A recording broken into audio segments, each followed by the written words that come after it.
네, 안녕하세요. 네, AP투자연구소의 윤사무의 팀장입니다. 오늘 알아볼 기업은 전일에 이어서 SK바이오팜이 될 것 같고요. 코드 번호는 326030입니다. 현재 11월 6일 금요일이고요. 4시 55분을 지나고 있습니다. 사실 제가 이 종목은 매일같이 영상을 꾸준히 리뷰를 하고 있다 보니까 이제 주가가 어떻게 움직이냐에 따라서 저도 이제 매매 전략을 좀 바꾸는 편입니다. 여러분들이 더 잘 아실 거라고 생각을 하고 있고요. 다만 기업에 대한 부분들이나 내용적인 측면에서는 뭐 큰 뉴스가 나오지 않는 이상은 업데이트가 안 된다라고 보시면 될 것 같고, 또 이 영상을 처음 보시는 분들도 계실 수 있기 때문에 내용이 다소 중첩이 되더라도 양해를 좀 부탁드리겠습니다. 어제 영상을 올려드리고 나서 1월달 기간 매도 때문에 매수하기가 겁난다. 1월에 있을 보호 물량이 쏟아지면 다시 내려가겠죠. 이렇게 얘기를 해주셨어요. 맞아요. 맞습니다. 네, 이거 제가 봤는 보시면 이제 10월 달에 한 번 있었죠. 네, 보험회사 10월 5일 날 이제 12.9% 정도의 그 보유 수량이 풀렸고, 기관 쪽에서 들고 있었던 보호 물량이 풀렸고, 그다음에 21년 1월 한 7일경, 1월 7일경에 이제 맞나요? 이게 상장이 10월 1월 2일경, 그러니까 그 1월 1일 다음에 그 다음 날 보호 물량이 좀 풀릴 수 있습니다. 네, 보호 물량이 풀립니다. 네, 37.2%의 물량이고요. 네, 10, 100, 1000만, 10만, 100만, 네, 492만 주가 풀린다라고 보시면 될 것 같고, 그쵸, 그게 걱정이긴 하죠. 네, 상당히 걱정입니다. 근데 1월 달까지는 글쎄요. 1월 달까지는 지금 11월 초니까 아직 2개월이란 시간이 있죠. 네, 2개월이면은 사실 저는 개인적으로는 제 생각은 그래요. 이게 1분 사이에도 주가는 충분히 많은 변화를 줄 수 있는데 2개월 동안은 상당히 많은 주가가 변화가 있을 수 있다라고 생각을 하고 있고, 다만 엄청난 수량이기 때문에 37.2%에 달하는 보호 예수에 걸린 물량이 37.2%에 달하는 엄청난 수량이기 때문에 사실 좀 걱정은 되죠. 예. 근데 좀 약간 결국에는 1월 달에 이 물량을 좀 팔아먹기 위해서는 또 올려야 되지 않을까요? 제가 보는 관점에선 그래요. 예. 한 번 정도 올려야 다시 한 번 또 높은 가격에서 팔아먹을 수도 있다라는 관점도 있기 때문에 그거에 대한 기대감도 있을 수 있겠죠. 예. 그런 걱정도 있겠지만 또 반대로 생각을 해보면은 기관 쪽에서는 올려야 더 비싼 가격에 팔 수 있다. 예. 그러면은 외국인들도 그렇고 좀 더 1월 달 가기 전에 한 12월 달부터는 좀 조심해야 할 필요는 있을 것 같아요. 제가 보는 관점에서는요. 네. 어쨌든 그런 부분이 있고요.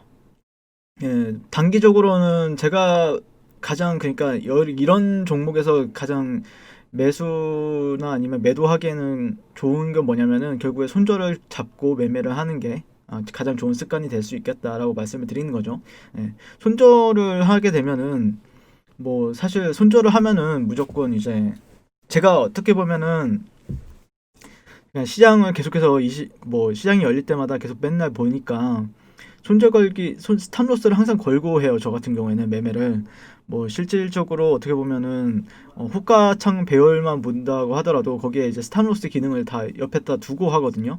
그러다 보니까 어느 스탑로스 기능 맞춰놓고 이제 대응한다라고 하면 그렇게 어렵게 대응할 종목도 아니다라고 생각을 하고 있고요. 그리고 대형주다 보니까 대형주가 방향성을 한번 잡기 시작하면은 정말 무섭죠. 예. 한번 잡기 시작하면은 그 방향성대로 따라 가려는 성질이 있기 때문에 그 방향성이 저는 단기적으로는 상승 쪽을 향해 있다라고 보고 있기 때문에 뭐 이평선 배열만 보더라도 이젠 역배열이 아닌 정배열 상태이기 때문에 그런 부분에 있어서 좀 참고를 하시면 될 것 같고요. 사실 그리고 물론 걱정이 돼요. 걱정이 되고, 근데 다만 걱정이 되지만 그 걱정을 뭐 더 너무 걱정이 된다라고 하면 안 보시면 되는 거고, 그 걱정이 되기도 하지만 사실 좀 기대감이 있다라고 하면은 짧게 짧게 손절을 걸고 매매는 충분히 해볼 수 있다라고 저는 생각을 하고 있습니다. 네, 그래서 현재 이 기업 같은 경우에는 뭐 그런 물량이 풀리게 되면은 단기적으로는 악재인데 또 그 이후에는 악재 해소가 되는 거죠, 진짜. 네, 악재 해소가 되는 거고 누구나 다 아는 악재는 악재가 아니다란 말도 있잖아요. 예. 근데 그때 가서 좀 조심할 필요는 있지만 그때 이후에는 뭐 적극적으로 매매하실 분들은 그때 가서 매매를 하셔도 되겠다라는 의견을 드릴 수 있겠습니다.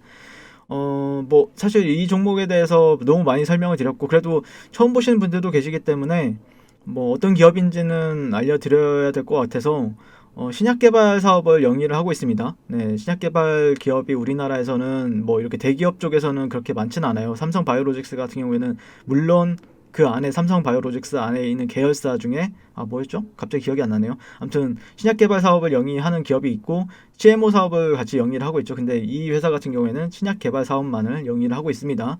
그래서 중추신경계 분야, 특히 뇌전증 분야의 혁신 신약 개발에 집중을 하고 있다. 혁신 신약 같은 경우에 개발하는 회사가 우리나라에서 많긴 한데 뇌전증 분야에서는 대기업이 나선 거는 거의 처음이다라고 보시면 될 것 같아요. 네, 그래서 신경계 종류도 지난 시간에 어떻게 크게 뭐 중추신경계랑 말초신경계로 나뉘고 있는데 중추신경계는 보통 운동 조절 기능이 있고 좀 약간 제가 좀 모멘텀으로 생각하는 거는 가면 갈수록 연령이 우리 사회에서 높아지고 있잖아요. 그러다 보니까 그런 뇌질환이라든지 아니면은 언어 전달이 좀 나이가 먹으면 어쩔 수 없이 딸리고 학습 기능이나 기억도 이제 좀 점차 줄어들고 호르몬 분비도 줄어들기 때문에 이 같은 일을 하고 있는 게 중추신경계에 있는 거다라고 보시면 될 것 같고 대표적으로 뭐 뇌졸중이나 어떤 신체 마비 현상이나 파킨슨병이나 언어장애 이런 게 있는데 그로 인해서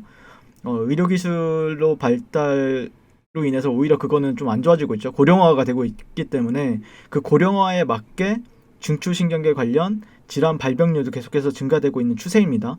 네, 그래서 이와 관련된 시장 같은 경우에는 계속해서 늘어나고 있는 추세이고, 물론 단기적으로 뭐 혁신적으로 늘어나진 않지만 계속해서 추가적으로 우상향하지 않을까라고 생각을 하고 있습니다. 그리고 이게 기술력이 분명히 있는 기업이기 때문에 임상 3상 결과가 두 가지나 있잖아요. 네, 임상 3상 결과 그리고 NDA까지 허가를 받은 세도마베이트를 가지고 있고 그게 이제 미국에서는 현재 출시가 돼서 잘 팔리고 있고 유럽의 허가나 아니면 아시아 임상 3상 같은 경우에도 진행 중에 있기 때문에 그런 부분들이 모멘텀이 되어서 눈여겨볼 만한 회사에 있다라고 보실 수 있겠습니다. 물론 주가가 상승을 하게 되면 좋고 하락을 하게 되면은 슬프지만 그래도 우리는 그거에 맞춰서 대응을 하면 되겠죠.